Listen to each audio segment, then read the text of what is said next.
It's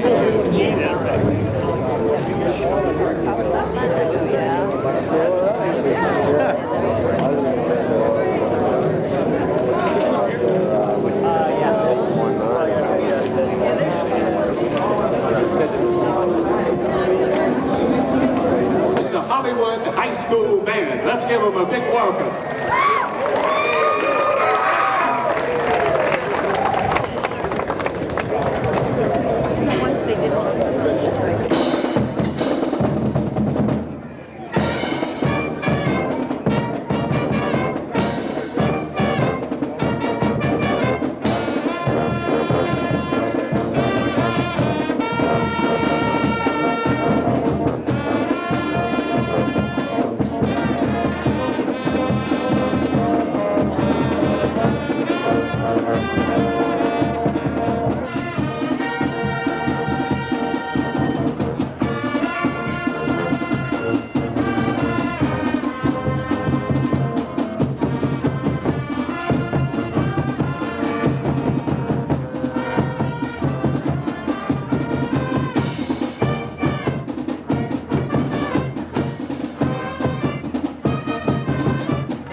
God bless them, they're going to play Happy Birthday to Hollywood. Let's get in the spirit of this thing, okay?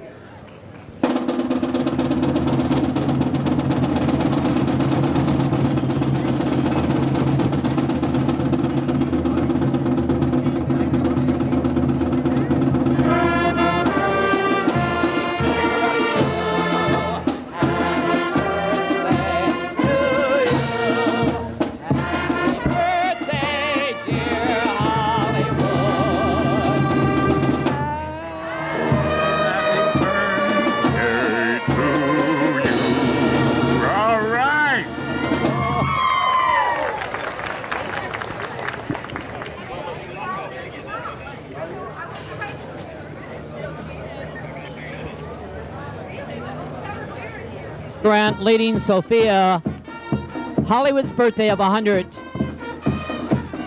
Ladies and gentlemen, they're very excited here in Hollywood today. Sophia Loren's getting her star in Hollywood Boulevard. Look how excited they are. One of the great legends of Hollywood, ladies and gentlemen. Matter of fact, one of the great legends of the motion pictures industry. Sophia Loren, she's so excited. Look at her looking at her mother. How beautiful. Very excited. What a great lady. Great talent. Look at her. Beautiful, isn't she? Thank you. Sophia Loren getting her star finally on Hollywood Boulevard with all her friends there. Very excited. Look how gracious she is. How beautiful. What a great lady. Great lady, whispering to her mother, saying, I love you, Mama. Isn't that great? Her mother is so excited. Ladies and gentlemen, here at Hollywood Boulevard and Orange Drive, here's Miss Sophia Loren. Woo, what a crowd. Hollywood High School Band and hooray for Hollywood. Honoring our special guest. Hello, everybody, and welcome to a very special Walk of Fame ceremony honoring to what I consider one of the most exciting women in the world. Of course, there's talent, there's beauty, and all that. But I think one of the most exciting women in the world, Miss Sophia Loren. How true that is. She's so exciting. This is a very special day. This is a very special day in Hollywood as we celebrate our 107th birthday. And having Sophia Loren here on our birthday, to me, is like putting a Roman candle on the birthday cake. Would you agree with that? Yes. I hope so. Anyway, we're also extending the Walk of Fame today with an additional 150 stars. And the first one is Miss Sophia Loren, and we'll be doing that ceremony in just a moment. Let me introduce at this time the representative of the Hollywood Chamber of Commerce, the President Emeritus, Mr. Bill Welch.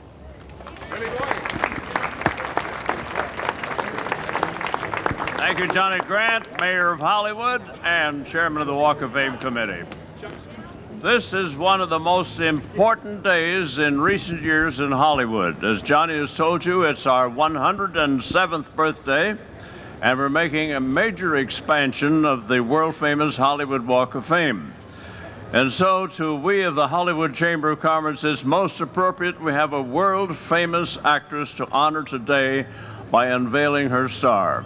Known around the world how fortunate we are that today it is Hollywood's opportunity to tell Sophia Loren that we join the world in honoring her for her wonderful talents, the marvelous contribution she has made to the world of entertainment throughout the years. It's a pleasure to welcome her to our Hollywood Walk of Fame. Thank you, Bill. Now, you know, they will be taping and recording and filming here today for the archives, so let me make some comments on why we honor this lady today. Along with millions the world over, I have admired this elegant lady since she first graced the American silver screen. A native of Naples, Italy, Sophia Loren literally sprang into the public eye to remain there forever with the loving guidance of two of the most important men in film, and in her life, I might add. The famed producer, now her permanent leading man, Carlo Ponti, and the legendary Vittorio De Sica, with whom she made some 14 box office hits over a period of 2 decades.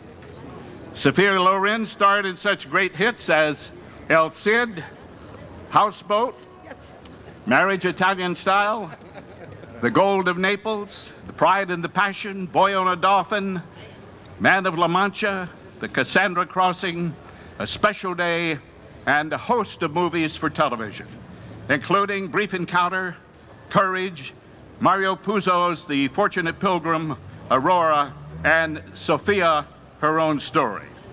This brilliant actress won world acclaim and an Academy Award for her work in the film Two Women, which propelled her from status as simply a glamour girl to that of a highly, very highly respected actress. She lived and worked here in Hollywood for only 5 years before triumphantly returning to Europe's film studios, where she has continued to make fantastic motion pictures. Her leading men have included such diverse superstars as, and let me just add a little something in here. These were the days that the men had the approval rights, and they all approved this lady, which makes me think a lot more of them. Charlton Heston, Gregory Peck, John Wayne, Marlon Brando, William Holden, Peter Sellers, Anthony Quinn, the list goes on and on. Paul Newman, whose star is right next to hers. Richard Burton, David Niven, Peter O'Toole, Clark Gable, and the venerable Charlie Chaplin. This past year, our glamorous honoree received her second Oscar from the Academy of Motion Picture Arts and Sciences, and just a couple of weeks ago was honored with the Desert Palm Lifetime Achievement Award at the Palm Springs International Film Festival. Her beauty, charm, talent, and flair are eternal. We are honored to have her name grace the Hollywood Walk of Fame. Ladies and gentlemen, Miss Sophia Loren. Here she comes, her star.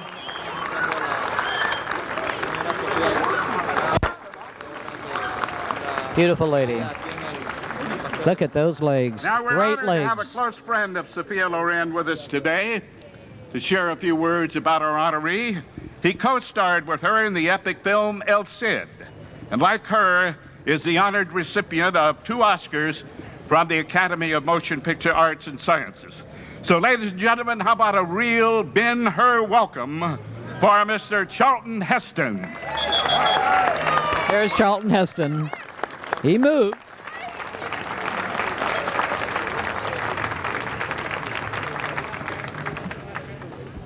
I can't tell you. Well, I can tell you. That's what I'm going to do. How proud I am to be here and share this morning with Sophia. Everybody knows that it's not easy to become an international star. I don't think many people realize how much harder it is for a woman to do that. There are fewer parts and more actresses competing for them. For a non-American, it is even more difficult. Aside from a couple of Brits, I think Sophia perhaps lays claim to being the only woman, European woman, who became an unquestioned lifetime international star early in her career, a distinction she maintains even to this day. I had the pleasure of working with her only once. It was a rewarding experience, not only as a professional, as an actress, was she engaging, creative, resourceful, responsible, all those good things, but in addition as a human being. And this is a relationship that has become important to me since we made El Cid. Not only over the years in various award ceremonies and openings and different more or less obligatory appearances around the world, really. But just I remember when she appeared with me on the stage in Alexandria, Virginia, when the troops came back from Desert Storm. And that was a rewarding and building experience for all of us, I think. And then last spring, when, thanks to Martin Scorsese, Miramax, they restored El Cid and released it in several cities around the country. And Sophia was there in New York for that. And wherever she goes, she leaves her personal mark behind her, not only as an actress, but as a human being, as a woman, certainly as a woman. And I can only say, as I've said more than once, Sophia is a force of nature. She need be nothing more, she can be nothing less. Sophia, congratulations.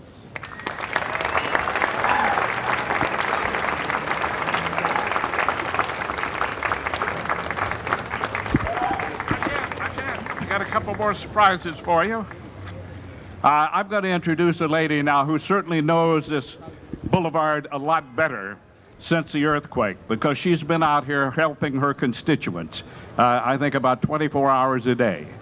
She is our new council person down in City Hall, and I want you to give her a great big welcome. Ladies and gentlemen, Council Member Jackie Goldberg.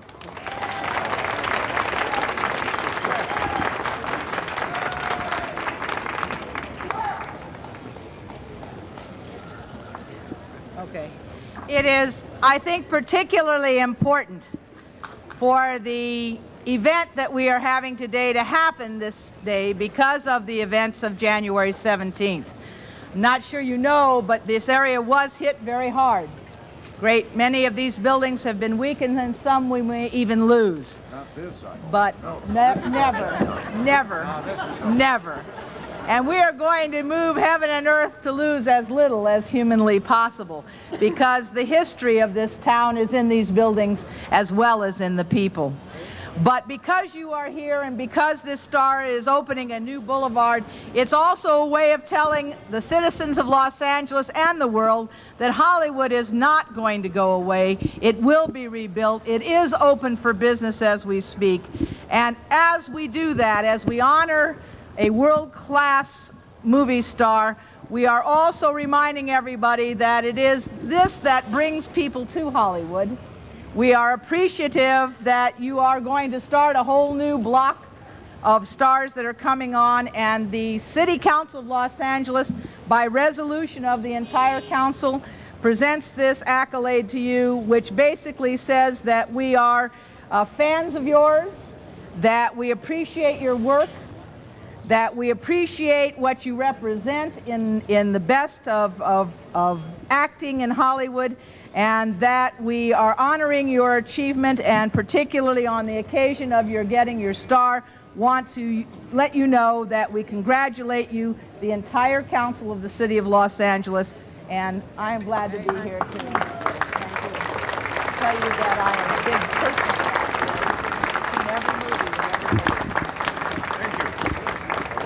One of Sophia's very dear friends is here.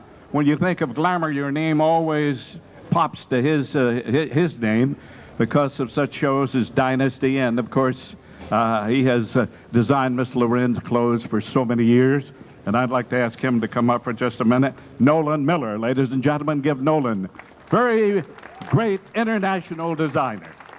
Nolan, let us say a word. Well, this is a little unexpected, but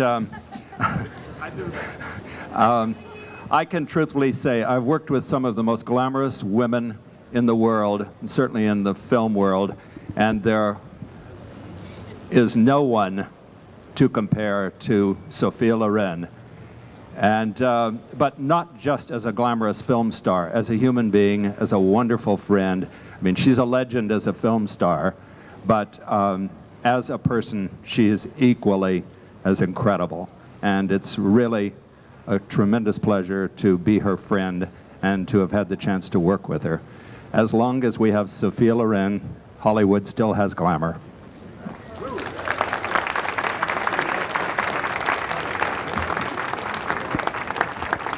Thank you. Well, I guess I'll wait until the next trip on down the street to make the acknowledgments. So I know you're all waiting. I know we're on live on one station here. That doesn't happen very often. So everybody is watching and waiting for the lady I'm about to introduce. Oh, Jackie Goldberg presented that. Jackie, why don't we together, I as ceremonial mayor and you as the council member from this district, declare this Sophia Loren Day in Hollywood. How's that? You've got a day. With pleasure, Mr. Mayor. By the authority not vested in me to do this, but nonetheless with great affection for this event and the star that we are honoring, we declare this Sophia Loren Day in Hollywood, California. All right. And now, ladies and gentlemen, it is my great honor to introduce our honored guest today, Miss Sophia Loren.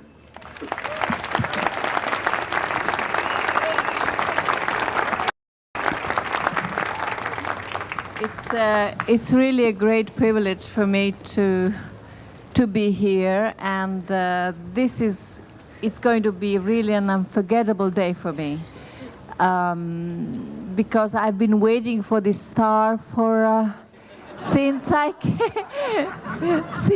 came to Los Angeles in 1959. So I mean, it's a long time, and I didn't know what. I thought it was something wrong with me, but no, they just told me that it was that I had to wait because I was Italian, and I came. And I came from Pozzuoli, which is a little town in Naples, so I had to wait. So I waited for a long time without saying anything, and today's the day. And it's really wonderful. Thank you very, very much. I'm really very proud to be here today. I'm really very proud for this star. It's really going to be an unforgettable day for me.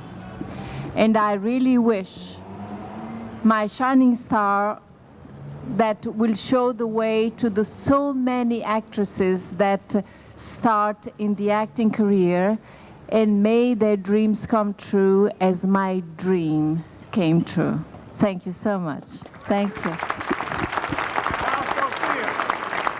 That was a great speech by Sophia Loren. She will admit that when they honored her in Palm Springs recently, I got in my car and I went down there and tracked her down and said, Sophia, we've got to do this, right? Why, Yeah, we did it. But it was too late. Do you know how many times a day I hear that? When are you going to do my stuff? We are so honored, so we're going to go down. I know you're waiting now. And we will go down, and right after this, I know Miss Loren has to leave, but we will be going up to La Brea to honor some other people of Hollywood whose names have been placed already on stars. So let's unveil the star. Here they are going down. Johnny's going to jump, evidently. Oops, he almost hurt himself. And here he is. They're displaying the star. Sophia's getting on her knees right now. And here we are, going to reveal the star of one of the greatest legends, Sophia Loren. A very excited day for her. Her mother, there's her mother coming down. The mother is walking down on the right side with the cane. And there's her mother coming. Her mother is there. You see her mother there? Beautiful lady. There they are. They're going to hand her the star. And there she goes. Beautiful Miss Sophia Loren. She's very, very excited. And her mother's there. How wonderful. And Nolan Miller standing next to her mother. A wonderful, wonderful designer. One of the classiest designers in the world. Look, beautiful face. Sophia Loren's mother. Look how beautiful. Smile, and she's so thrilled. And there is Sophia, so happy. Like she said, never got a star. They just forgot about her because she was Italian. But today, Italian or no Italian, she's here, getting her star on Hollywood Boulevard. There is the most beautiful lady in the world, Sophia Loren. Look at those gorgeous legs. Look what she is doing. Isn't that incredible? Love it. She's beautiful. There. Look at Sophia. She's so wonderful. She accepts everybody. All those camera people are taking her pictures. She's there. She's so beautiful. Wonderful, wonderful lady, Sophia Loren. Look how gorgeous. Hundreds and hundreds of people here at Hollywood Boulevard right now for Sophia Loren. It is the Walk of Stars. This is the first time Sophia Loren is getting her star here at Hollywood Boulevard. Look how beautiful she is. Gracious as ever for the photographers, for everyone. For the cameras, she is so gracious. Hollywood is excited today.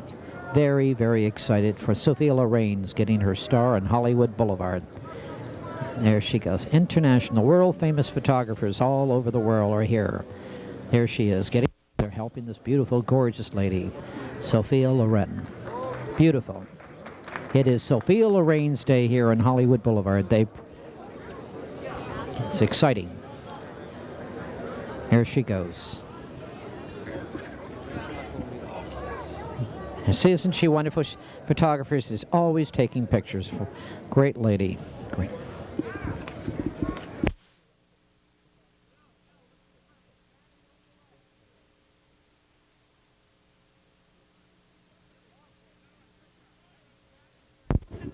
Here's Charlton Heston, Sophia.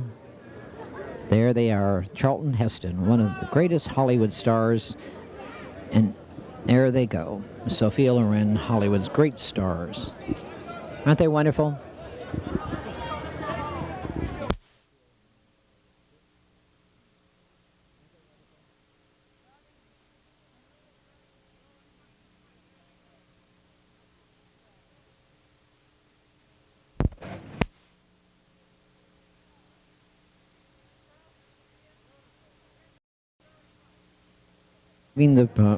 Getting her star.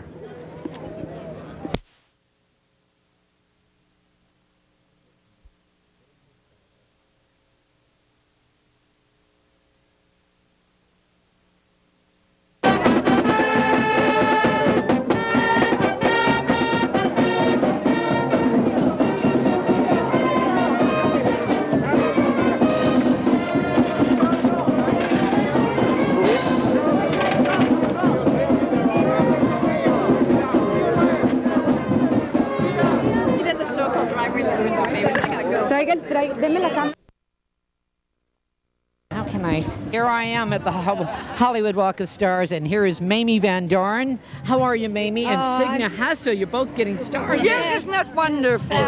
My God, Sophia Loren's here. Everyone's Signa Hasso. You just got back from Europe? Yeah, a little while ago. I called you. Yes, you did. And Mamie Van Doren, you're excited about your star, darling? Of course I am. That's Sophia's first star. Did you know that? I did not know that. No, well, we only get one, don't we? Yeah, yes. But there are people who do get 2 or 3. 2 stars? Yes.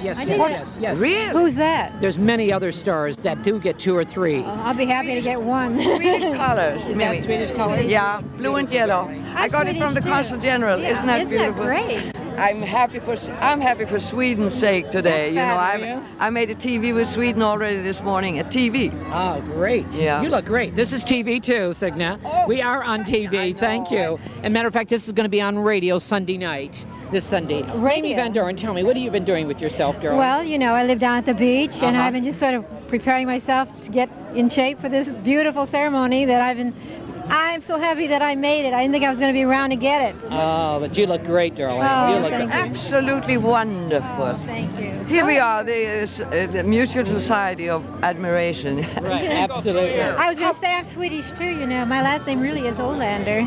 Is what? Olander. My grandparents all came from Stockholm. Well, you look Swedish. I don't. Yeah, you're both Swedish. Let's welcome the Hollywood. Here we go now, guys. The band is coming. You girls must be very excited, okay? Yes. We appreciate these young people jumping out here and helping us out today. Absolutely wonderful.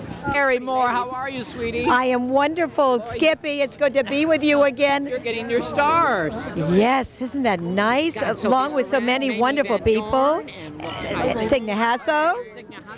Well, you Yes, must be excited about this. I'm very excited. Don't forget Paul Newman and Sidney Poitier, Annie from Zimbalist Jr. Is everyone getting that star tonight? Yes, they're doing it like they did originally 58 years Ladies ago. and gentlemen, So that is going to be exciting. Boy, we're excited about this, Mamie.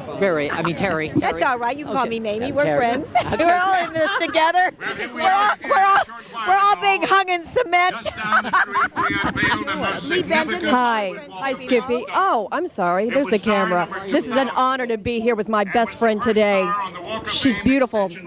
Love you. Bye, Skippy.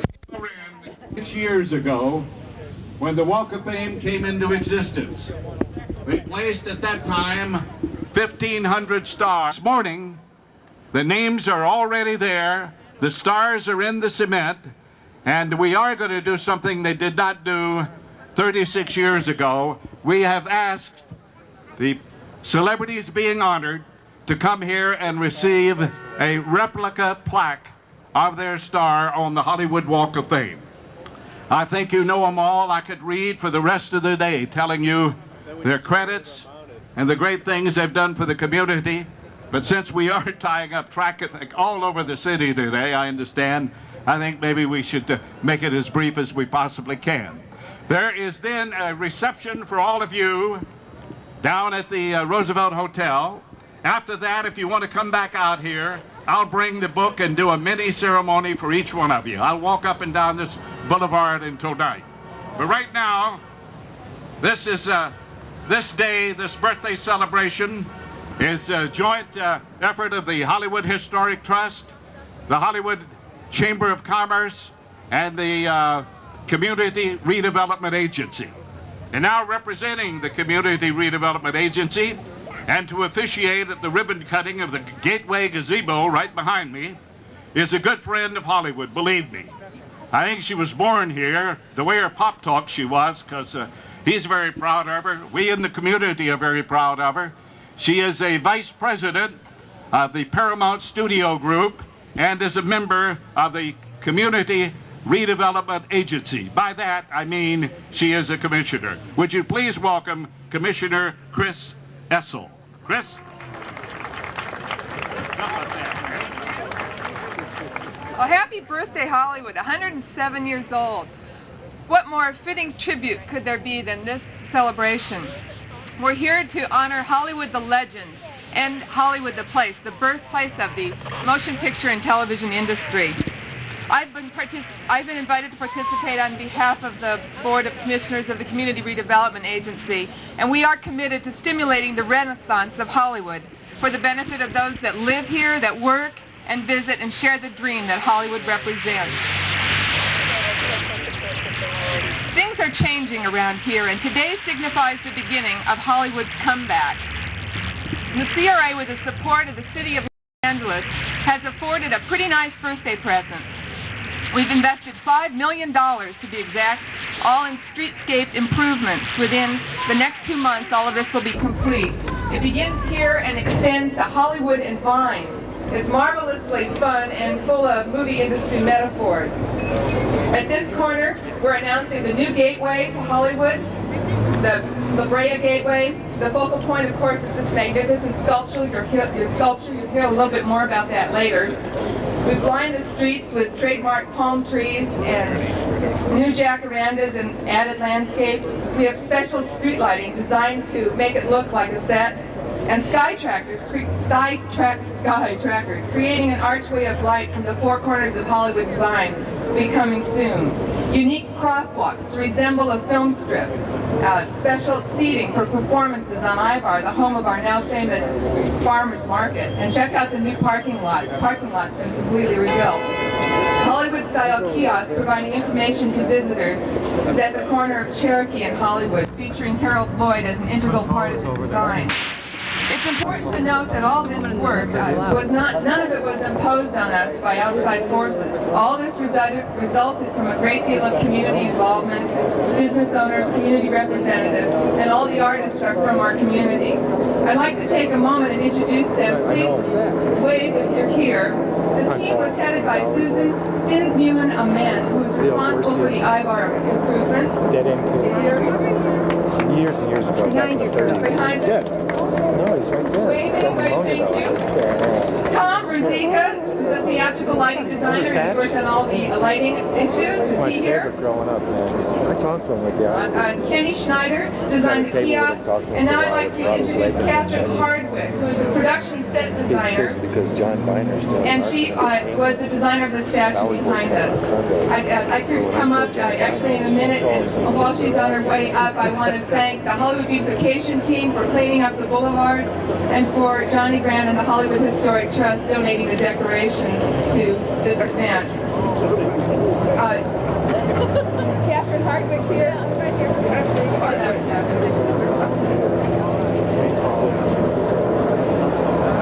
Hi. The Gateway is a tribute to the spirit and magic of Hollywood's golden age. It's a female counterpoint to the shiny male form of the Oscar. The 5 women honored here were much more than beautiful. They were pioneers, women that broke the mold of racial and sexual stereotypes and often suffered for it. Marilyn Monroe crowns the Gateway as a worldwide symbol of the eternal feminine ideal. She was an abandoned child who became the most enduring American screen legend. In their lifetimes, the 4 women holding up the dome carried a tremendous burden. Dorothy Dandridge gained international stardom in Otto Preminger's Carmen Jones and was the first African-American woman nominated for Best Actress. And this in a time when America clung to Jim Crow laws discriminating against people of color. Dolores Del Rio was highly successful playing non-stereotypical roles in numerous films in the United States and Mexico, including The Children of Sanchez and John Ford's The Fugitive. Anna Mae Wong starred in dozens of films beginning with Douglas Fairbanks' silent classic, The Thief of Baghdad. She remained true to her heritage by always appearing in public in elegant Chinese wardrobe, similar to the gown depicted here. Mae West, who did not begin her film career until the age of 38, wrote and controlled her own films. She actually created the Mae West we cherish today by writing lines like, "I've been so poor I didn't know where my next husband was coming from." All 5 women took charge of their dreams and made film history against tremendous odds. As documentary filmmaker Gail Choice writes, "This structure is for everyone who's ever dreamed of Hollywood, for those down to their last dime but holding on, for writers, producers, actors, directors wishing to express their visions, and for those of us simply not connected or just not quite right. Let these women be your shining beacons of hope, because they are Hollywood's women of steel." Thank you. Now, would you stay with me here? Let me get the commissioner, and we will get a big pair of scissors out and whack this big piece of film.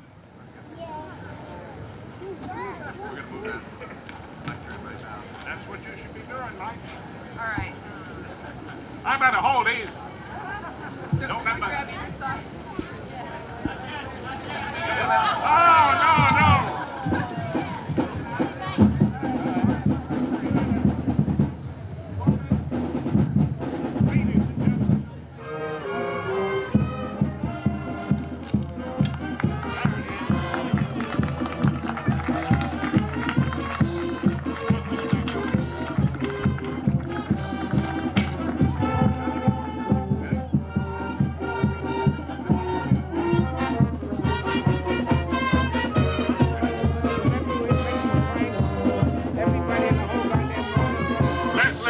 Let's play it out, huh?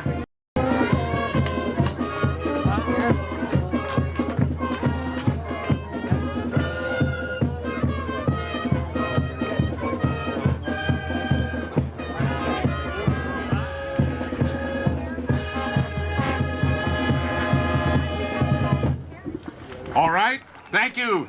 The Hollywood High School Band, we thank you very, very much. I know you have to get back to class, and you don't want to, do you? You guys can stay. Oh, no, wait a minute, hold it. I need you all to play a number at the end of this ceremony. That'll be about 3:30.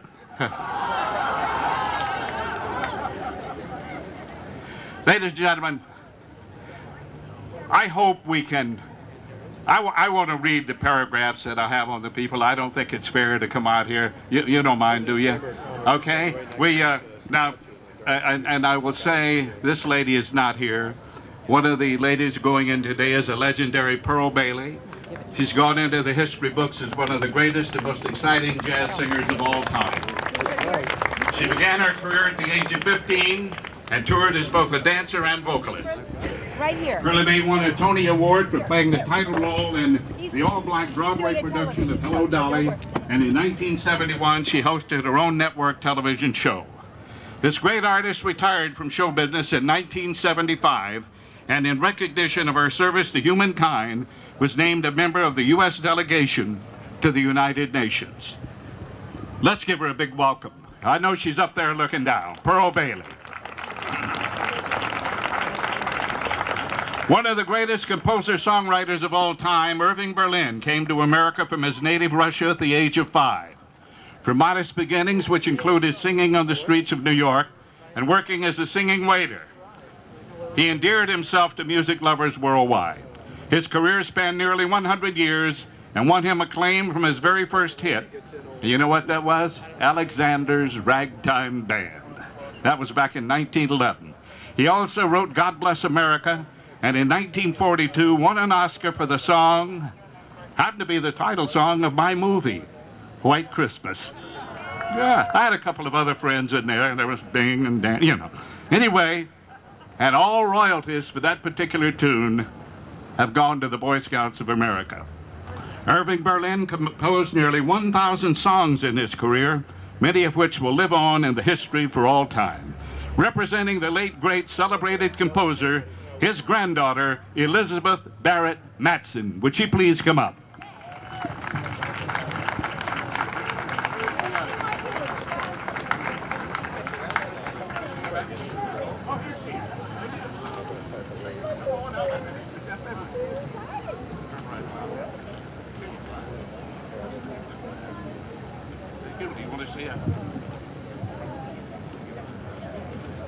Thank you very much on behalf of memory of my grandfather and his extended family. Thank you. Thank you. Thank you. Yeah, I hope they'll all be that short today. Now I'm going to introduce you to a little fella who's had two very successful careers, and this is going to come as a shock to some of you, I know it. He served for 32 years on our Los Angeles City Council, but prior to that, he had a great career with some of America's biggest bands. And they were Benny Goodman, Bob Crosby, Tommy Dorsey. He not only played the saxophone and the clarinet in these bands, but he arranged two of the biggest record sellers in the history of music. Now I know the young people here today won't remember Benny Goodman's And the Angels Sing. Martha Tilton handled that lyric. Anybody out here remember that? Of course you do. One of the great ones. How about Tommy Dorsey's theme song, I'm Getting Sentimental Over You? All right? Well, the man coming up here now made those arrangements. So he's had two great careers, and he was nominated for a star on the Walk of Fame by his colleagues, beginning with the president of the city council on down, and I'm very pleased to ask Mr. Hernani Bernardi to come forward for his plaque. Hernani! Hold it here and let's get a shot at it. There you are. Here you go, say a word. Those are the great songs of, here he goes. Very honored and very pleased. You forgot one thing. I also made 5 motion pictures, very minor parts with the Kay Kaiser Band back in the 40s. But anyway, I'm most appreciative of the Hollywood Chamber and of course of John Ferrara, the President of City Council, and all the members of the City Council. It's quite a thrill to be listed among all these great people that have made Hollywood the great, great city that it is. Thank you. Thank you. I should have known the Kay Kaiser College of Musical Knowledge. Well, Lloyd Bridgers is not with us today. I'm going to wait. He might show up. I don't know. Sam Cooke, unfortunately, is not with us. Here are some people that are here, at least a couple of them. The Dead End Kids took their name from their acclaimed role in 1930. All right, go ahead. Yeah. They came out here from the stage play Dead End. 2 years later, movie mogul Sam Goldwyn brought the cast 6 juvenile members to Hollywood to make the movie version. The film was directed by William Wyler, nominated for Best Picture of the Year. How many of you knew that the Dead End Kids were in a picture nominated for the Best Picture of the Year? Well, there they are. There's a lot of them. Now, the cast included Leo Gorcey, Huntz Hall, Billy Hallop, Gabriel Dell, Bobby Jordan, and Bernard Punsley, now Dr. Bernard Punsley. They literally became a filmmaking industry in themselves, first as the Dead End Kids, through the Little Tough Guys, the East Side Kids, and finally as the Bowery Boys. They made 88 films. Well, the 2 surviving Dead End Kids, Huntz Hall and Dr. Bernard Punsley, are here with us today. Also, Gabriel and Michael Reno Dell are here, Gabriel Dell's kids. So, coming up to the microphone now, would you please welcome, he's here, here they are. Welcome the Dr. Punsley and Huntz Hall.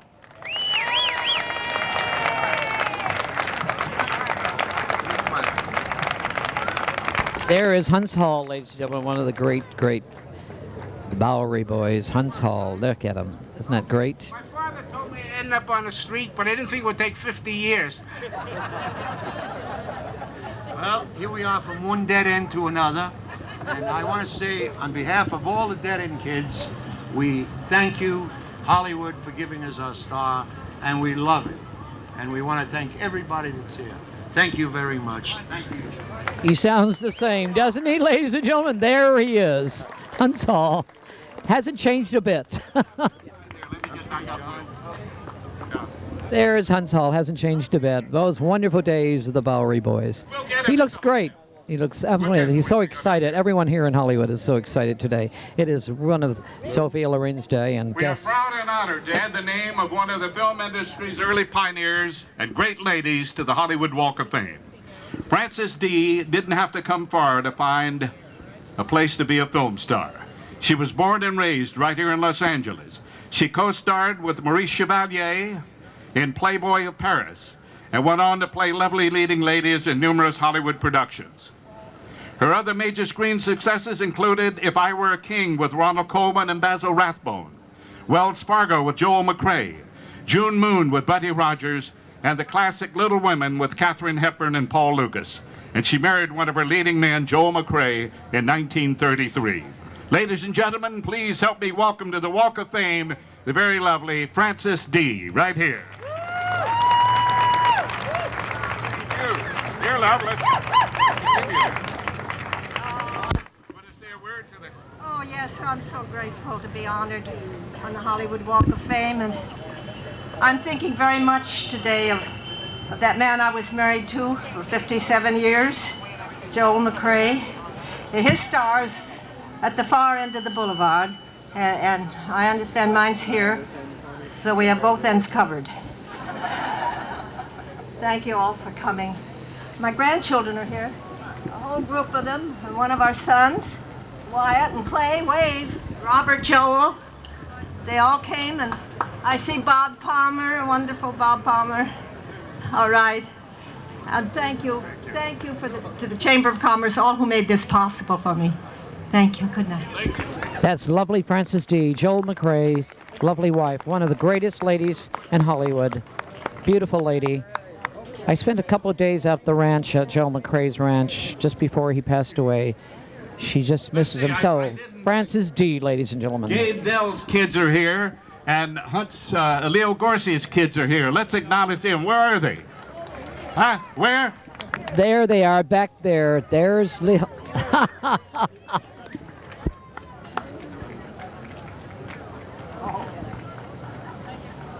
Folks. Hi, Leo. God, I bought a used car from your dad once. I want to talk to you. Remember when he had... No. Thank you. Now, folks, I'd like to have done 30 ceremonies like we just did up the way, but it's not possible to do it. You know that. One of Hollywood's most accomplished and versatile actress-dancers was the energetic and petite Miss Vera Ellen. A native of Cincinnati, her style, grace, and love of dance was well in evident even at the tender age of 10. She performed as a rockette at the famed Radio City Music Hall, and then come on out and made her film debut in the mid-40s. In her motion picture career, which included Three Little Words, Call Me Madam, and White Christmas, Vera Ellen played opposite some of the world's greatest actor-dancers, including Gene Kelly and Fred Astaire. And she retired from films in the late 1950s. I regret to say she's no longer with us, but her good friend who came to Paramount Pictures 53 years ago and has never left, producer A.C. Lyles, will take her plaque today. A.C. Lyles, give A.C. a big hand for Vera Ellen. Vera Ellen was one of the great dancers of Hollywood. 56 years at Paramount makes me an old man, doesn't it?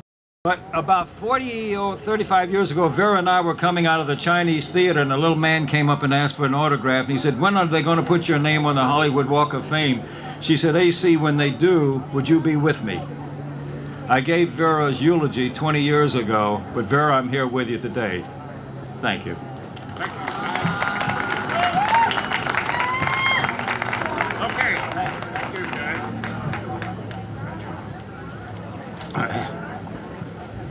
Now, to anyone who's been tuned in to Hollywood since the 1930s, the name George Fisher conjures up 6 decades of Hollywood news and personalities. George was one of radio and TV's true pioneers. The first time you heard the Academy Awards live from Hollywood on radio, it was George Fisher's voice. And when Walter Winchell needed a substitute, he called George Fisher. When W6XAO, now KCBS, broadcast experimental TV to LA, the somewhat hazy image on the small greenish round screen was that of George Fisher. His Hollywood Whispers was one of the earliest radio shows on showbiz gossip, and he shared his talents with just about every radio station in LA. More than 40 motion pictures, mostly portraying himself as he did in A Star Is Born with Judy Garland. He was one of our finest reporters, and I'm very happy to say my friend John Fisher, his son, who is with KCOP TV, Channel 13, is here to accept his plaque today. Would you welcome, accepting for his dad, John Fisher. John. All right, that's good.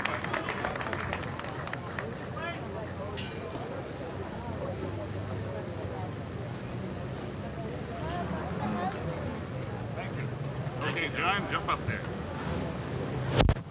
I'd like to thank Johnny Grant and Bill Welsh and the Hollywood Chamber for remembering my dad and remembering his contributions to Hollywood, this incredible city that has given so much pleasure to all people around the world.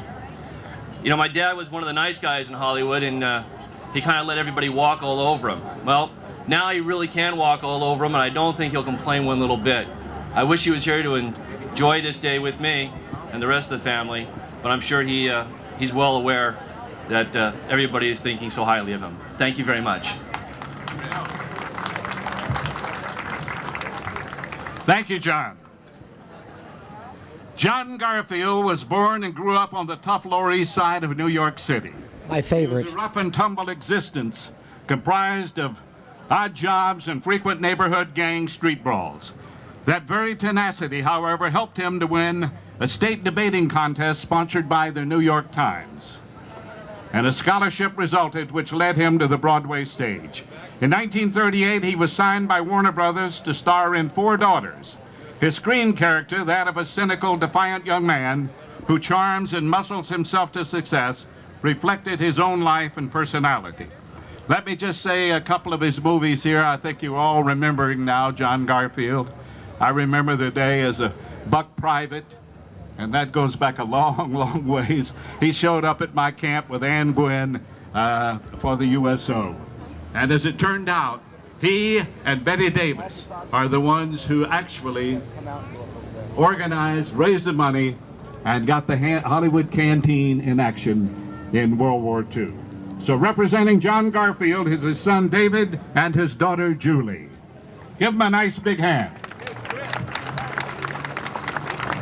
Excuse me, sir. All right, Julie. My father made an incomparable contribution to film. He completely changed the image of leading man in film. He made way for people like Dustin Hoffman and Al Pacino and James Dean.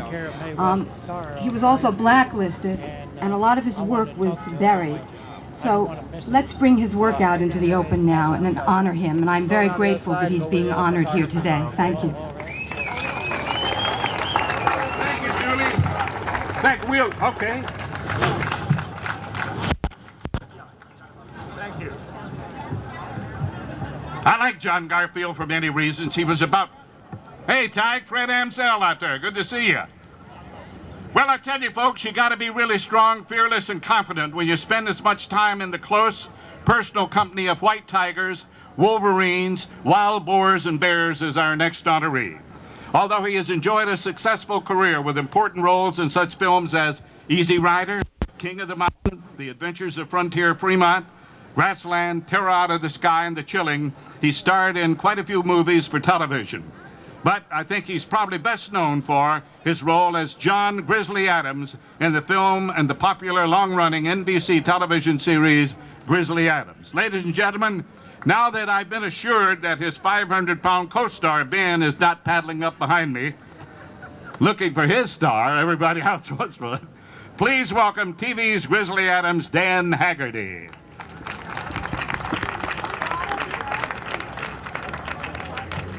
Well, Dan he's not around. He let us know right up front he was going to go out and do his own ceremony, so he's probably over by his star, taking up a collection, but he's out there.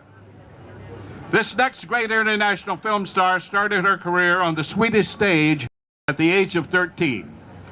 She starred in some of the greatest films ever made in her native Sweden, and then came to Hollywood, where her acting style and cool, strong personality immediately brought her fame as one of our finest leading ladies. Among her most memorable American films, Assignment in Brittany, Heaven Can Wait, The Story of Dr. Wassel, The Seventh Cross, Johnny Angel, and it goes on and on and on, including I Never Promised You a Rose Garden. In addition to her films, she has made many appearances on television, including her starring role as Evita Peron. Please join me in honoring the great Swedish-American actress, Signe Hasso, to the Hollywood Walk of Fame. Great lady, great, one of the greatest Swedish actresses ever.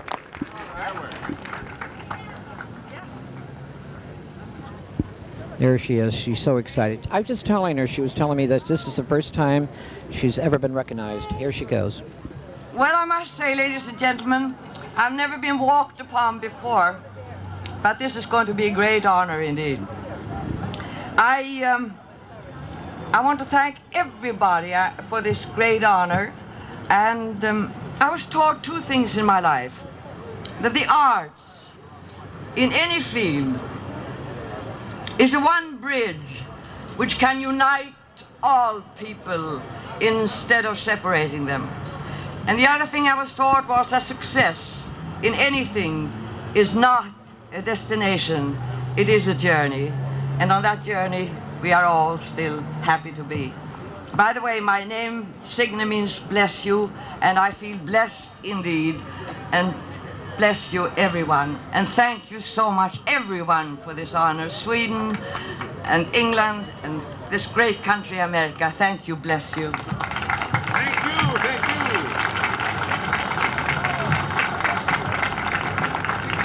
Ladies and gentlemen, at the time of his tragic death in an airplane crash in 1957, Pedro Infante was considered the most famous and popular film star in Spain and Latin America. In 1956, he was awarded the Lion of Russia for his film achievements and was proclaimed the best actor in the world by the awarding authority. Pedro Infante was also one of Latin America's most popular vocalists, and even today, 37 years after his death, he is still one of the best-selling Hispanic recording stars of all time. A frequent visitor and performer in Southern California, he even has a street named after him in East Los Angeles.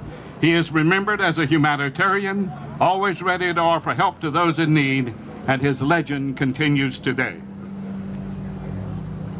Representing Pedro Infante as he is inducted into the Hollywood Walk of Fame is his widow, Irma Durantes. Would you please welcome her?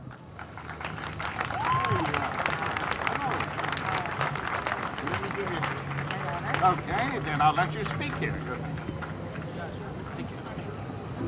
Hello. It's been a great honor for my mother and me that you invite us today and to receive this beautiful star for my father. In the name of Mexico and all the Mexican people everywhere in the world, we are very, very thankful. Thank you so much. Gracias. Yo no hablo inglés, pero con todo mi corazón quiero dar las gracias a todos ustedes que han luchado para que esta estrella sea puesta después de 37 años de desaparecido, el señor Pedro Infante, pero que en este momento está con todos nosotros. Muchas gracias. Que Dios los bendiga. Gracias. Gracias. Claro que sí. All right, thank you. Let's get it. They want to get a picture. Ah, perdón, perdón. That's good. Thank you. Thank you. Gracias. Gracias. Thank you. Thank you. Thank you very much. ¡Viva Estados Unidos y viva México! We're dedicating today only one star in the live theater category. That star, however, is going to one of the most accomplished composer-lyricists in American musical theater. He has 10 Broadway scores to his credit, including the smash hits Milk and Honey, Hello Dolly, and Mame, and is the only composer-lyricist in the history to have 3 plays running simultaneously on Broadway. He also holds the record of having 3 shows run for more than 1,500 performances on Broadway. I'll tell you what they were: Mame, Dolly, and Dear World. Jerry's Girls, a review of his life's work, has played on Broadway and in every major American city. Jerry Herman has been elected into the Songwriter and Theater Halls of Fame and won the Johnny Mercer Award in 1987. He has 2 gold records, 2 Grammy Awards, and 2 Tonys. And on March 4th, PBS's Great Performances will air Jerry Herman's Broadway at the Bowl. Ladies and gentlemen, please join me in welcoming to the Hollywood Walk of Fame. He is a very famous man, as a composer, lyricist, and has a lot of famous friends with him. First, Jerry Herman we honor with Carol Channing and Michael Feinstein. My favorite people, right? I want to thank Hollywood for honoring a guy from Broadway. I'm especially thrilled to be honored along with the man who has been my idol throughout my career. Greatest songwriter of them all, Irving Berlin. Thank you all very much for coming today. Jerry, I have another one of these for you. Another one.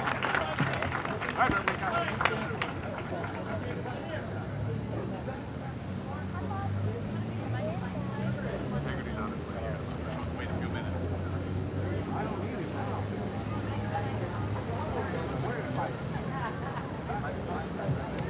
Would you like to have a big hello from Michael Feinstein? He's right behind us. Let's Come on up and say a let's word. hear Michael Feinstein. Come on.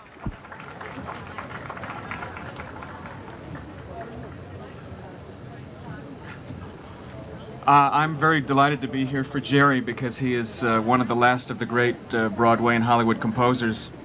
So Jerry, along with everyone here who is very much in love with you and your work, it's a pleasure to say what we all feel in our hearts. Congratulations and God bless you. That was Michael Feinstein. Isn't it? There he goes. Very happy, Jerry and him. All right, all right. They're all so thrilled. Hollywood Boulevard right now. This is in Hollywood and La Brea. Michael finds Jerry Herman. Michael. Well, ladies and gentlemen, another great international film and television actress. It's not Charles Pierce, believe me, okay? Here we go. Flew in from south of the border, especially for today's Hollywood Walk of Fame ceremonies. Born in Guadalajara, she quickly became one of Mexico's most exciting leading ladies. Then she came to Hollywood in the 1950s and covered the industry as a columnist for several Mexican publications. Hollywood studios signed her and she played sensuous, exotic leads and supporting roles in a variety of films. Most memorably in High Noon, Pat Garrett and Billy the Kid, and One-Eyed Jacks. She was nominated for an Oscar for her supporting role in Broken Lance. Kathy enjoyed a recurring role in television's A.K.A. Pablo and starred in Evita Peron and Lady of Blue. She presently appears in one of Mexico's most popular soaps, and they closed the whole set down today so she and the producer could fly up here to be a part of this Walk of Fame ceremony. So friends and fans, let's give a warm welcome to the delightful Miss Katie Jurado.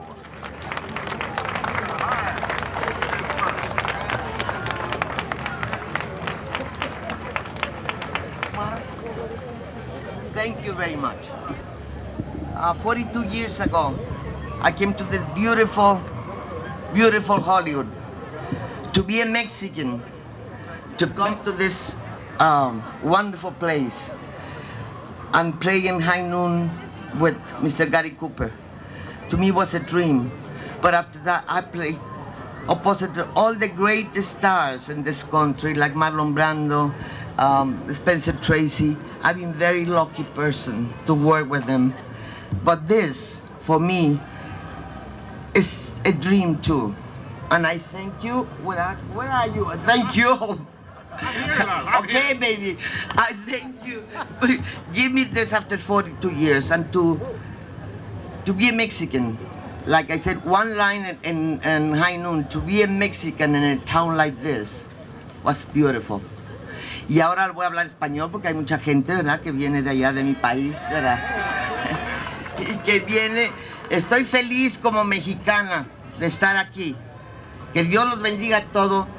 God bless you all, and thank you very much. Muchas gracias. I love that. It was a great Hollywood tribute, and that is Katie Jurado. She's a wonderful, wonderful lady. Brought sense of humor to this town. I love her. That is a great actress. And don't forget that. One of the greatest. Katie alone, right over here then.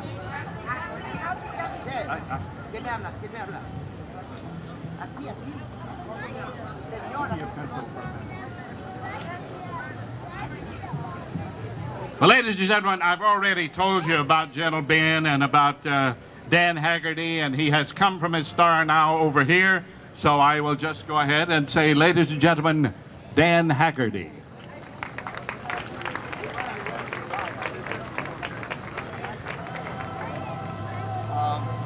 This is a real pleasure for me, and I'll try to make this as quick as I can. Hollywood is a very difficult place to make it in when everything's running smooth. And my heart goes out full-heartedly to all the people that's gone through the tragedy and the trauma that we've been through in the last 2 weeks. But a tragedy that was brought out to my wonderful being was brought to me by my children one day, and they came out from the Henry Fonda Theater down on Gower and Hollywood Boulevard, and they said, "Look, Mom, there's Dad's star." And so they came home and they said, "Dad, do you have a star on Hollywood Boulevard?" And I says, "No, I didn't know I did." So they took me down to Hollywood Boulevard out in front of the Henry Fonda Theater, and sure enough, there was a star. It said Dan Haggerty. And I said, "This is terrific." And my wife said, she said, "Well, why didn't Johnny invite you to the ceremony?" I said, "Well, maybe I was out looking for work. I don't know, but, you know, don't bother him." So she doesn't tell me that she calls Johnny Grant on the phone, and she says, "Johnny, I want to know why Dan has a star on Hollywood Boulevard and he wasn't invited to the ceremony." And Johnny says, "Well, he doesn't have a star on Hollywood Boulevard." So she said, "Well, could you find out about it?" Sooner or later, I mean, I got it. Okay, thank you very much. I got the star, but from Gower to here we are. And I want to say thank you to everybody, and God bless you for being so nice and so kind. Thank you very much. God bless you. I'm sorry. Huh? Dan Hattery, that's his wife with him there. That's his lovely wife, Dan's wife. And he's very happy that he got his star, finally. I'll tell you whose star it was. It was Don Porter. No, Don Haggerty. Don Haggerty. That's right, you are a Haggerty, aren't you? Well. So we're moving up and down the boulevard, because of the earthquake. Yeah. Okay, got to move along. Thanks, guys. Thanks.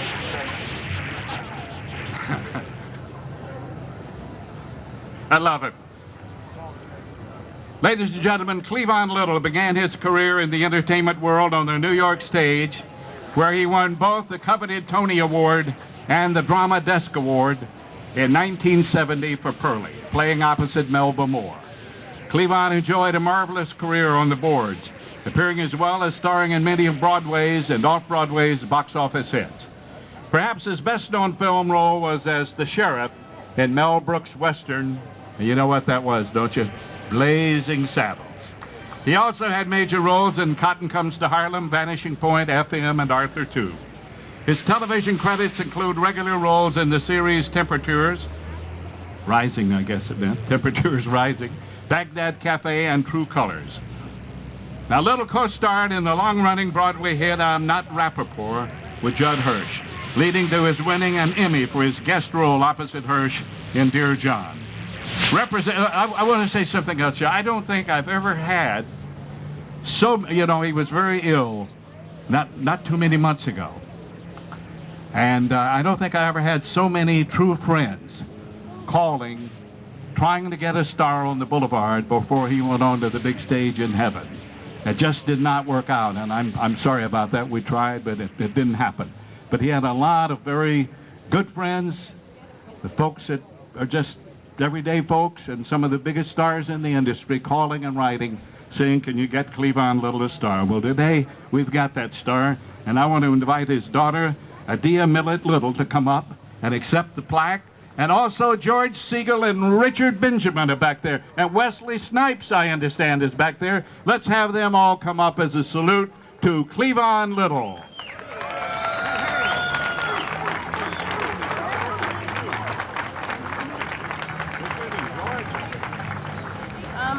I just want to thank Bruce and Maddie Goldberg and everyone at the Chamber of Commerce. Thanks a lot. It's a pleasure, and I know my dad would be honored.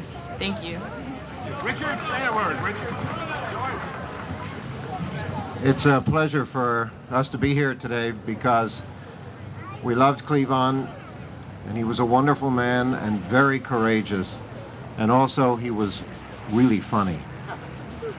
And we feel part of this honor today, and we are so happy that you all gave him this honor, and I know that he knows about it, and I know he is as pleased as we are. Thanks.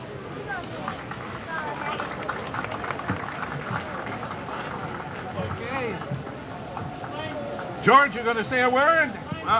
I'm just delighted that Cleavon got his star. Thank you. All right. Okay, we can all be in it. Let's.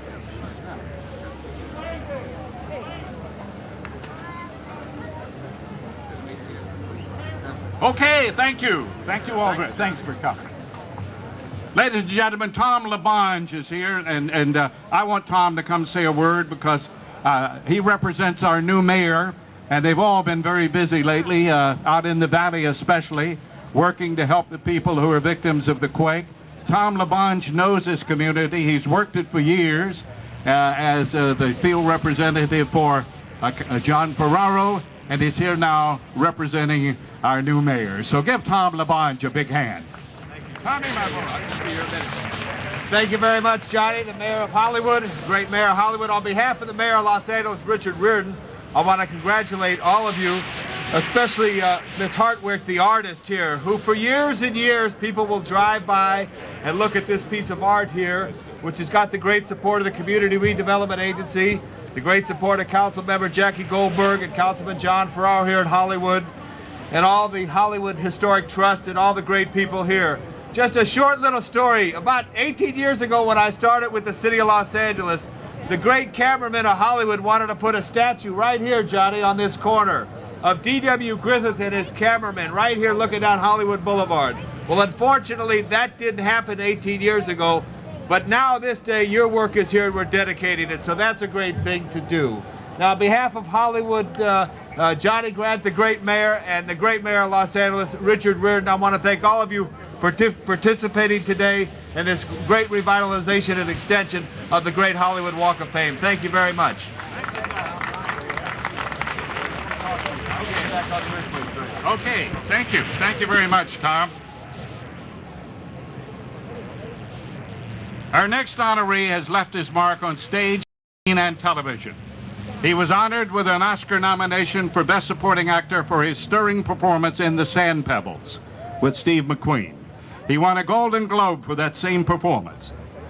The Broadway hit musical Pacific Overtures earned him a Tony Award nomination for Best Actor, and the Los Angeles Drama Critics Circle have awarded him 2 Best Director Awards for And the Soul Shall Dance and Pacific Overtures. His was the primary spirit and effort behind the founding of the East-West Players, the first Asian-American theater company in the country. As artistic director, he supervised and directed more than 100 productions for that organization. Mako currently can be seen co-starring in Rising Sun, and he's co-produced a number of Japanese films. Let's have a nice round of applause for Mako. Mako!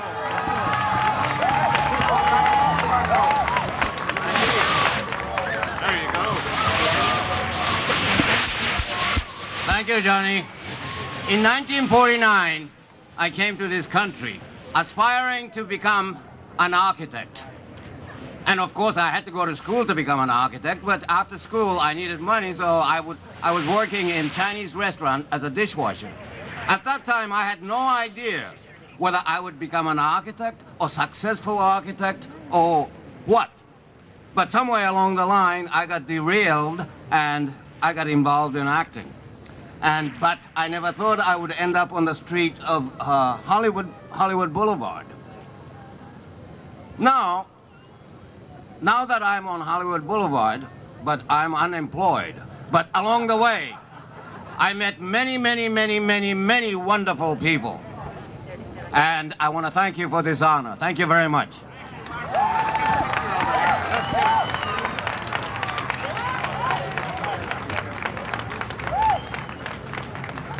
Thank you. Okay. Thank you. Thank you. There's Fred Emzell out there. He's got a job for you. Fred Emzell. Well, born George Emmett McFarland in Fort Worth, Texas, the young fellow the world would soon know and love as Spanky was already working by the age of 2, modeling for the print ads of a Dallas bakery. He was kind of an early Pillsbury doughboy. By the time he was 3, he started acting as a chubby little boy in the Our Gang comedy shorts, later to be reissued on television as The Little Rascals, and soon became the best known and most popular member of the gang and appeared in a number of feature films and short subjects.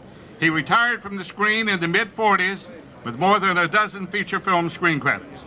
Although he entered the business world, Spanky's heart remained in Hollywood, where he regularly participated in industry functions and supported a host of charitable causes. Now, I'm happy to say that with us today to accept Spanky's Walk of Fame plaque, all the way from the great state of Texas, please welcome Doris McFarland. Mrs. Spanky McFarland. Hello again. Another one. You got 2 now.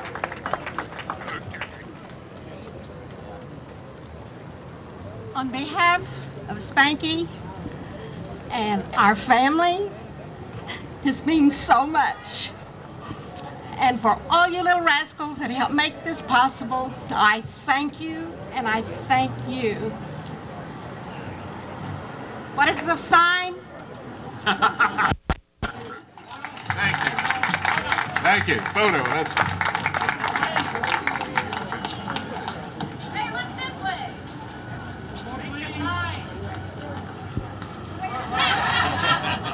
I'm about Spanky's size, aren't I? How about the same belt size? Okay. Thank you very much. Well, Terry Moore started out as a child model before bursting onto the silver screen. Her attraction was magnetic, and magazines vied for her image on their covers.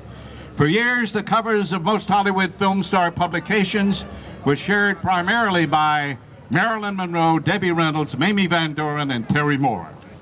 Now, her stellar performance in the film Come Back Little Sheba earned her an Oscar nomination and world acclaim, and she went on to make so many films. I tell you one I remember is Mighty Joe Young.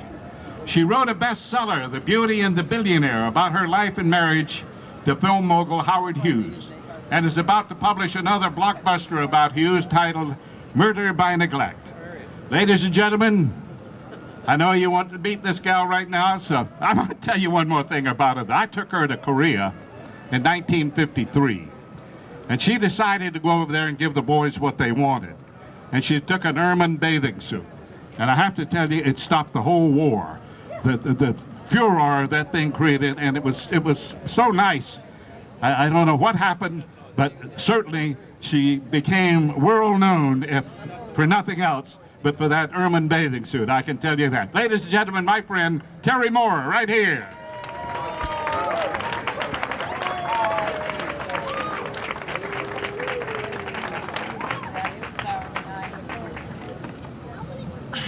It was February, 54 years ago, February of 1940, that I made my first movie as Walter Brennan's granddaughter.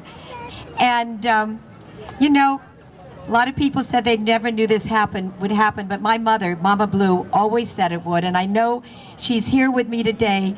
And if Jerry Rivers and my two sons, Grant and Stuart, would please come up with me. You can't do it alone.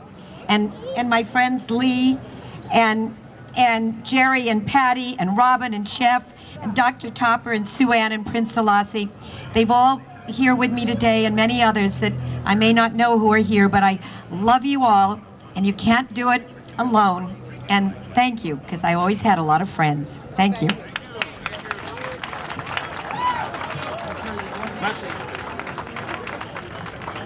Here we go. Okie dokie. Okay. Thank you. Thank you. Paul Newman is unable to be with us today because he is in North Carolina shooting a film. Thayard and Harold Nicholas were raised by... Well, if that's the case, I'll just wait till I have the stage alone. I mean, you know. That's Terry Moore. Doesn't she look great? God, she's grandmother. She's a mother. Look how beautiful she is. Absolutely beautiful. Terry Moore is one of Hollywood's great ladies of the 50s, and she is just incredible. Howard Hughes is ex. Matter of fact, she got Howard Hughes' money. I think. Okay, lady. Thank you. Voila. Good. Okay, Johnny. Thayard and Harold Nicholas were raised by musician parents in Philadelphia. By age 5, Thayard had spent... Thank you. Thank you. By age 5, Thayard had seen nearly every act in vaudeville. Fascinated by the stylish footwork of Bill Bojangles Robinson, he immediately taught new dance steps to Harold. Thayard's showbiz debut was, of all things, tap dancing on radio for the Horn and Hardart Kiddie Hour. The Nicholas Kids were an immediate vaudeville attraction, and in 1932 they opened at Harlem's Cotton Club, headlining with the likes of Duke Ellington and Cab Calloway. They came to Hollywood in 1934 to appear in the film Kid Million with Eddie Cantor. The Nicholas brothers have more than 70 films to their credit, playing opposite some of the world's greatest stars. And ladies and gentlemen, I can tell you they have entertained for all kinds of royalty, kings, queens, presidents, you name it. They're always invited and they always go. Ladies and gentlemen, Thayard and Harold, the Nicholas brothers. There's one of the greatest dancers and international dancers in the world. When they say black people are the great dancers, they are great dancers. Hey, look at this. Hey, we got two. That's yours. right, thank you. Well, now I can do a tap dance on my star. How about that? Yeah, it took long enough to do it, though. Oh, here we go again. Here we go again. Oh, it's a great honor. And we're very happy to be here. And I'm so happy to see so many of our fans and our friends and our family is here, too. Oh, wait a minute. Oh, there's my wife, Barbara. Come on up here. Hey, come on, Barbara. You're ready. Come on, get up there.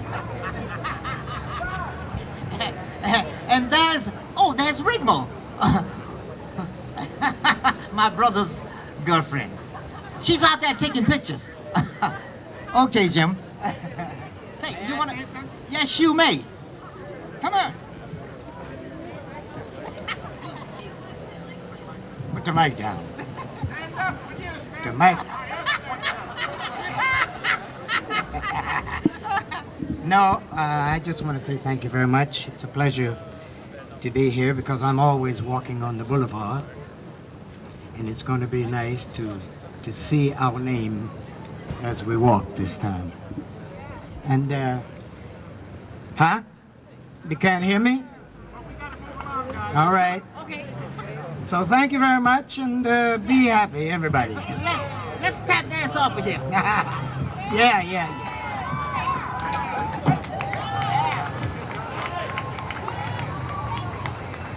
Thank you. I really got to move. I only rented this corner until 12 o'clock, and we only got 2 minutes left. All right, guys. Okay, do it, Buzz, do it. All right. Thank you. John Provost, gentle young face, warmed us all in his starring role of Timmy in the classic television series Lassie from 1957 through 1964.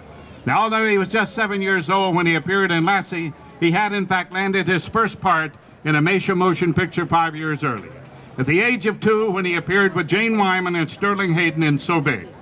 Since Lassie, John's film credits included so many things in radio, television, and motion picture. And we're very happy that, he eventually went into real estate, and he's made one more trip back to the world of entertainment, co-starring once again with that magnificent collie in the new Lassie series as Uncle Steve. Pun intended here, today's a doggone good time to welcome John Provost to the Hollywood Walk of Fame. Good job.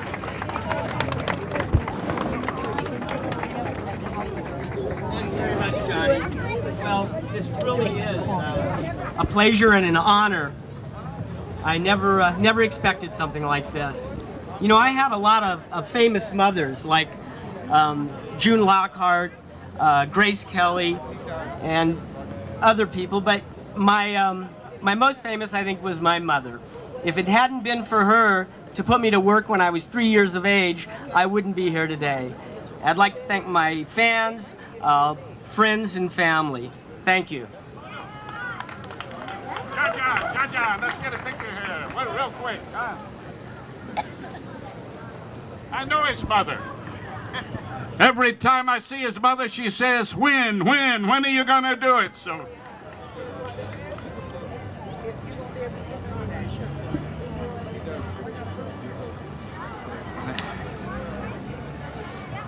Well, it wasn't Westerns alone that drew fans by the millions to the movies. The cowboy films had some pretty good women in them, but when you really wanted to see the screen beauties, you lined up for films starring the girls.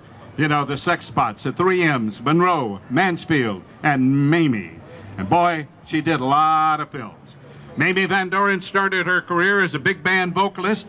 She appeared in Summer Stock and then burst onto the film scene. And I tell you, every red-blooded guy I know stamped and hollered and screamed when she came on the screen. And let me say something about Mamie. She was what Hollywood needed when it needed it. She gave the public an eyeful, whether it was as a Batgirl for a celebrity softball game, a night out at Ciro's, or cutting a ribbon at a supermarket opening. She was a mainstay of the town's paparazzi and its gossip columnists. And she was an integral part of the spirit that glowed in the golden era of Hollywood. Ladies and gentlemen, Mamie Van Doren.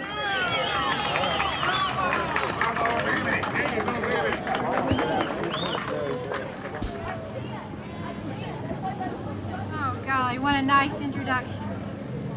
Thank you, Mayor Johnny Grant and the City of Hollywood for acknowledging me and allowing me to have this beautiful day.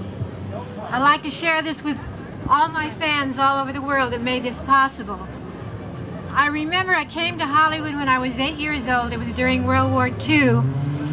And the first place my mother brought me was Hollywood Boulevard. Well, I knew then that I wanted to be a movie star. And today it really made it complete. And I'd like to acknowledge and share all this with my beloved husband, my wonderful son, Carey, and my best friend, my mother, who is not here with me today, but she broke her leg Saturday. Anyway, thank you, and God bless you all. Thank you. That is Mamie Van Doren, one of the great of the 3Ms, ladies and gentlemen. Mamie Van Doren. Hollywood's one of the great ladies. As a matter of fact, I was in Vietnam with her. We entertained Martha Raye, Mamie Van Doren, and myself. We were in Vietnam entertaining the troops in the 60s. And there she is, one of the great ladies of the films. She knows how to make things work for her. I remember many years ago, I took Mamie out to dinner. I had just bought myself a brand new little Jaguar convertible. And you know what happened the minute Mamie got in it? The engine blew up. That's Mamie Van Doren. Hi, Perry. Perry Anthony. Now, ladies and gentlemen, return with us to those thrilling days of Saturday morning heroes. My, does that bring back memories. The man we next honor was one of our great television superheroes of the 1950s, Richard Webb, Captain Midnight. Although best known for his weekly adventures, fighting the forces of evil with his secret squadron on Saturday mornings, Webb actually starred in many movies over at Paramount. And among his films were El Rancho Grande, Connecticut Yankee, OSS, and Sands of Iwo Jima. Remember, Captain Midnight used to call me up and he'd say, "This is Captain Midnight, I want my star," and he'd hang up on me. I'm glad we got it.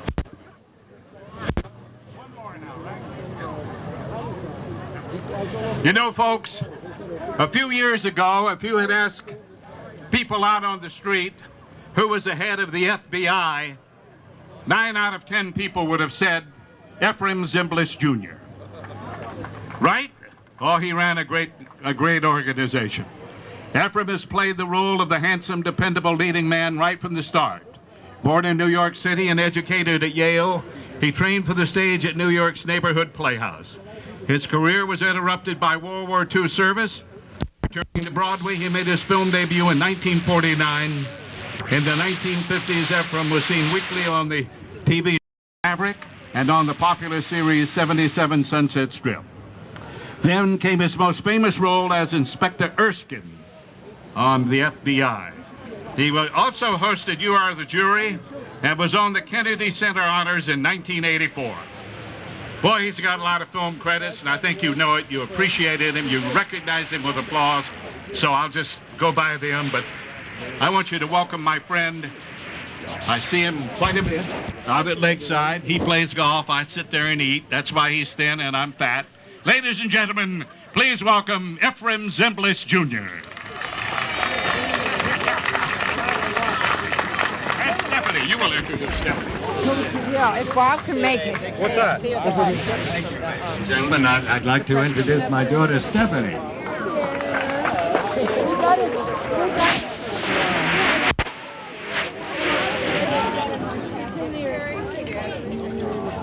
He said, have my day. Well, if I had known this was going to be alphabetical, I would have arrived about an hour later. But I'm used to that, particularly when I come into an airport. I notice that my bag always comes off alphabetical. But it is a great honor for me to be here today, and I'm very grateful to all of you. It just proves that if you live long enough, you get walked on. So, but it means a great deal to me, Johnny, and I thank you for it. Thank the chamber and all of you who have turned out here. God bless you all, and we're going to come out of this earthquake, and we're going to come out on top. From now on, we're going to go up from now on. Bless you all.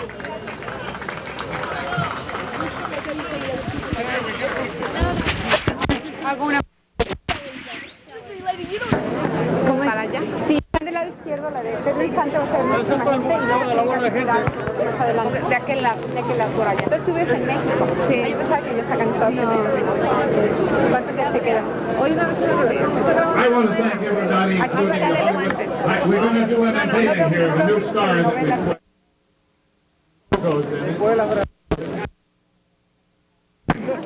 we will unveil that in just a moment. That will be mucho gusto. Acaba de tener un bebé. Trabajo 3 horas máximo al día, pero... Oh, what is this going to be? The star dedication. Get Zimmy. Yeah, Zimmy. Ooh, Zimmy. They're from Zimmer. Yeah, Zimmy. I didn't know that. Come on, folks. Are they all back there? Yeah, they are. Yeah, I'll never get up. Johnny, I'm joining you. Yes. Miss Bobby. Johnny, look up this way, Johnny. Johnny, look up this way. Come on, Mo. Come on, Mo. Let's get everybody. Come on, Mo. Daniel left or right? Hey, let's go. We got him in there? Is everybody there? Over this way. Almost. Is AC in there? Come on, I'm doing Goldsboro. Ladies and gentlemen, we officially dedicate the walkway to the Hollywood Walk of Fame. There it is. Isn't that beautiful?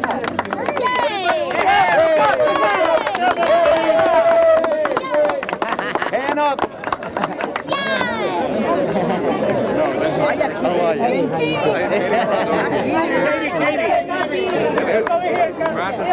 Where's Mamie? There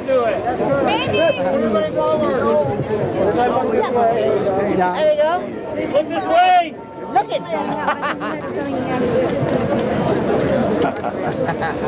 Okay, folks, thank you all for joining us today. Please cut off the camera while I try to get up. Yeah. Wait a minute. Get this right here. It's from everything. Hacer el ángulo de...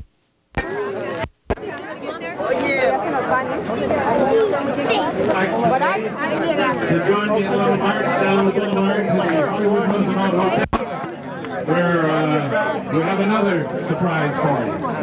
How are you? Oh, baby, here we are. Guess what? How are you? Mamie, how excited can you be with this Hollywood star? I am so excited. I don't know what to say. But you're a California gal, right? Yes. Palm Springs, is it? No, I've been here since I was 8 years old. 8? I used to walk on the sidewalk when I was a kid. I can't believe I've got my star today. I just can't. Man, that looks great. So beautiful. Look at it. I got my plaque. It's a Hollywood Walk of Fame here. Mamie Van Doren, ladies and gentlemen. Sophia Loren was here too. Oh, I know it. And so many others. Oh, Terry Moore. Tell me about Mamie Van Doren. Who really discovered Mamie Van Doren? They say Howard Hughes, but yes, really? well, he really was. Did he? Yes, Howard Hughes first saw me. I was Miss Press Club, 8-Ball Press Club, right. And he saw me with a bathing suit on and signed me to a 3-year contract with RKO, and that started it. Tell me about the first film. What was the very first film? Was called my first. Well, actually, my starring role was with Tony Curtis in The All-American. Mamie Van Doren, I remember you in Vietnam entertaining those great troops with Martha Ray. Yes. And you were there for a long time. You used to go back and forth all the time. Yes, I did. Why did you do that? Well, because I wanted to serve a purpose in my life, and I wanted to help something that the kids really needed, some entertainment. Yeah. Looking back over your life, memories. Any stuck in your mind about Hollywood? Some of the great memories. Can you share one this afternoon? Clark Gable. A lot of stars that aren't with me today. But what makes me feel so good, I'm joining a lot of my peers, Marilyn Monroe, Jane Mansfield, people that I started out with, and I just feel so lucky to be here, to be able to see, being able to get my star and being alive. What has been the hardest for Mamie Van Doren I guess Hollywood? Come on, tell us, Mamie. Getting older, I guess. Getting older? Really? Looking at you, wow. She'll never drown, Mamie, believe me. Like wine, you got better She does, doesn't she? Well, staying healthy too, you know. Mamie Van Doren, congratulations. We all love you here in Hollywood, don't we? Thank you. Don't we? Thank you, Mamie. Thank Bye. you. Love you. Bye. It's a beautiful pair of earrings. Oh, thank you.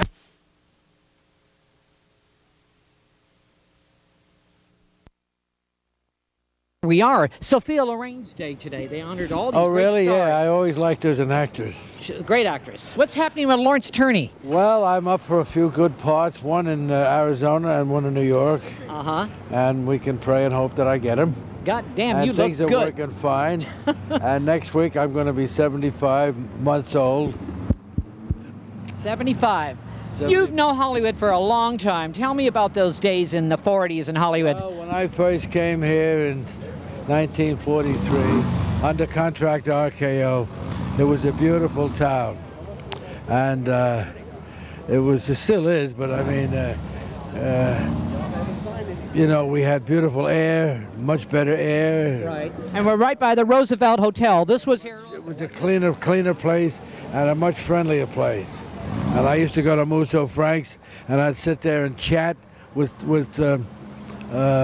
D.W. Griffith, who was an old man then, and he used to get a little tight, and we'd talk and chat, and he always used to say to me, if I had it to do over again and I was still making pictures, I could make a star out of you. He said, you have good eyes. You have good eyes for pictures. And I never told him, because we were friends, I never told him I was an actor trying. I thought that it would cheapen our relationship, you know. Like I was after him for that. I just liked the old man. Right. And it was a beautiful time. I want you to meet a friend of mine. Yes, just a minute. Who's Lawrence? This is a young actor. Hi, how are you? Your name is? My name is Robert Lazaro. Hey, Lazaro, a nice Italian boy. He's working on his boat today. Uh-huh. He's going down to Newport to work on his boat. Uh-huh. And that's why he's dressed the way he is. Usually he looks worse like that. Robert, what do you have new coming out? Well, I'm working on a couple projects right now. I have something called Sidewalk Stains. Right. Been working on it for about 3 months. We're trying to get it off the ground. Uh-huh. Lawrence Turney, Dillinger, getting back. It was just on TV, matter of fact. You're going to be the new Dillinger. Is he really? He's good. How did you get that role? His name is Robert Lazaro. Robert Lazaro, of course. You're going to be seeing this guy in the future. You're all going to want to see his pictures. Remember, Lawrence Turney told you Robert Lazaro's going to make it. And this guy's coming back too. Lawrence Turney, tell me, how did you get that role? I'm going to ask you again. How did you get that role in Dillinger? I went into their office and I stole the script. And when they saw me, when they knew that I did that, they said, this guy's got to play Dillinger. And it's a great, that haunted you the rest of your life, would you say? Has it haunted you? It still is. You're doing it now. It's good to see you. This guy is so great. I love you. You're old Hollywood. Give Thank me you. a call. Take care. Babe. Bye. All right. Nice guy. Congratulations. Thank you. What is this for? This is... The cotton fields and my mammy's arms, and if my song can make you homesick, I'm happy. Let me sing, just let me sing, and I'm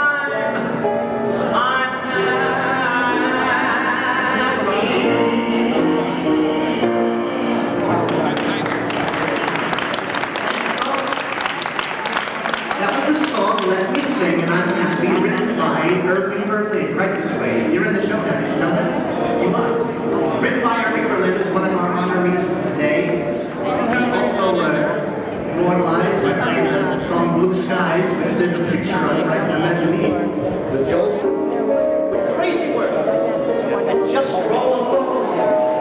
And then my song starts laughing. I'm happy. So happy. Let me take you to 1926 or so. This is a song about a girl who wouldn't say yes. And never think that was I looked in my little red book and found I had a date. At Happy Estate. I can't be late. Look me over. How do I look now? Tell me. Am I there? Well, tell me on the square. Could I make anyone care? I cut my hair, I washed my hat, I even washed my dog and cat. Tonight's my night with baby. The onions that I like so much for weeks I haven't dared to touch. Tonight's my night with baby. Now I call sweetie baby, and here's the reason why. Every time we cuddle, it works just like a lullaby. I hit the parson in the hall, so he beat that I should call. Tonight's my night with baby. That's the way all these songs and dance, you know what I mean?